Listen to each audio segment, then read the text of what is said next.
Narendra Modi cutout ని అంటే శ్రీరాముడిని పోలుస్తూ Narendra Modi cutout ని శ్రీరాముడిలాగా తీర్చిదిద్దారు. అంటే శ్రీరాముడి యొక్క కటౌట్ కి ఆయన తల తీసి నరేంద్ర మోదీ గారు తల పెట్టారు. ఇది అక్కడ బీహార్ లో ఉన్నటువంటి హిజ్రాలు ఆయనకి గుడి కడదామని చెప్పి ఇంతకు ముందు కూడా రాష్ట్ర ప్రభుత్వానికి నివేదించారు. 112 కోట్ల రూపాయలతో ఈ గుడి కడతాము, 5 ఎకరాలు స్థలం ఇవ్వండి మాకు, మిగతా మేము చూసుకుంటామని చెప్పి ప్రభుత్వానికి కూడా నివేదించారు. ప్రభుత్వం ఇప్పుడు దాని గురించి పెద్దగా స్పందించడం లేదు. వీళ్ళేమో ఏకంగా నరేంద్ర మోదీ కటౌట్ ను తీసుకొచ్చి ఈ విధంగా నరేంద్ర మోదీ చాలీసా అని చెప్పి వాటి రిలీజ్ చేశారు. కానీ ఇది చూడడానికి ఎబ్బెట్టిగా అనిపిస్తుంది. ఇప్పుడు మనకి నరేంద్ర మోదీ అంటే ఇష్టమే, కానీ ఇది ఎంతవరకు కరెక్ట్? వ్యక్తి పూజ అనేది చాలా పెద్ద ప్రమాదకరం. అది కూడా మళ్ళీ రాముడి స్థానంలో తీసుకొచ్చారు. అది కూడా రాముడు తల తీసేసి ఆయన తల పెట్టడం, హారతలు ఇవ్వడం.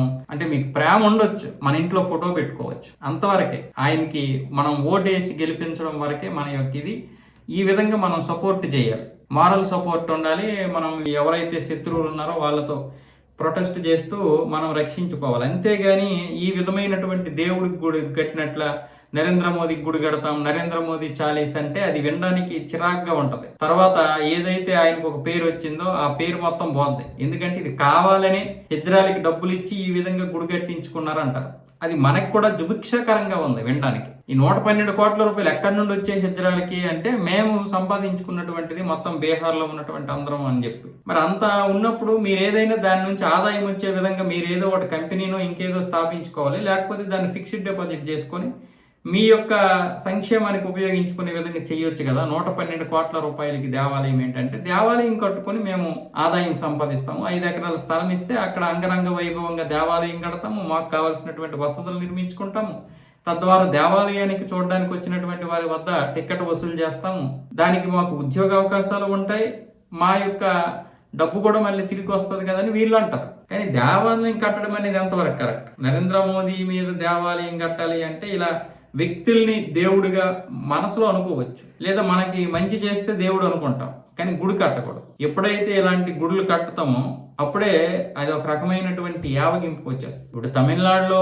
ఖుష్బుకి లేకపోతే త్రిషాకి కట్టారు కదంటే అది వేరు, వాళ్ళేం రాజకీయ క్షేత్రంలో ఉండరు. కానీ రేపు నరేంద్ర మోదీ ఓట్ల కోసం రావాలి, ఈ గుడిని చూసి ప్రతిపక్షాలు విపరీతంగా విమర్శిస్తాయి. జనాలకు కూడా నిజమే కదా, ఇదేంటిది రాముడిని తీసుకొచ్చి నరేంద్ర మోదీని పెడుతున్నారంటే రేపు పొద్దున్న రాబోయేటటువంటి తరాలకి రాముడిని దూరం చేసేసి నరేంద్ర మోదీని ప్రొజెక్షన్ చేసే విధంగా ఉంది. నరేంద్ర మోదీ కూడా దీని గురించి మాట్లాడడం లేదు.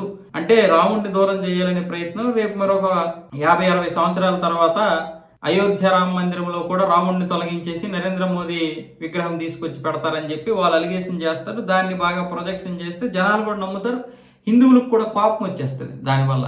ఇది ఇంత దౌర్భాగ్యమైనటువంటి పనిని తీసుకురాకండి. మీరు అతి ప్రేమ చూపించడం వల్ల అదేమైపోద్దంటే అది శత్రుత్వంకి దారితీస్తుంది, లేదనుకుంటే అది మనకి బలహీనతగా మారిపోతాయి. దానివల్ల ఎవరైతే ఉన్నారో ఓట్లు వేయకూడదు అని నిర్ణయించుకున్నారో వాళ్ళు మాత్రమే కాదు, ఈ హిందువుల్లో కూడా ఒక రకమైనటువంటి యావగింపు వచ్చేస్తుంది, చిరాకు వచ్చేస్తుంది. ఇలాంటి పనులు మాత్రం దయచేసి చేయకండి.